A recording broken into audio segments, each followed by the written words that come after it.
बंगाल में हार के बाद टीएमसी में इतनी उथल पुथल क्यों मच गई और क्यों पार्टी के नेता सियासी शरण के लिए भागम भाग कर रहे हैं और क्यों टीएमसी के विलय तक की खबरें भी सामने आ रही हैं। तो दरअसल इसके पीछे है बंगाल का राजनीतिक इतिहास, जो आज हम आपको दिखाते हैं।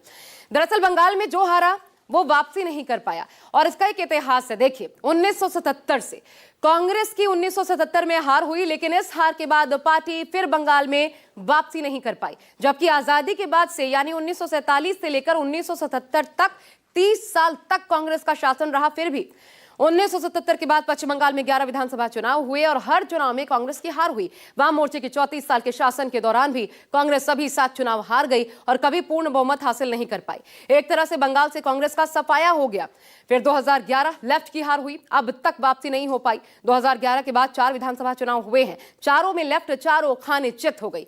34 साल तक लगातार शासन करने वाली लेफ्ट की वापसी निकट भविष्य में भी संभव नजर नहीं आती। विश्लेषकों के मुताबिक कांग्रेस की तरह इसका भी वनवास हो सकता है।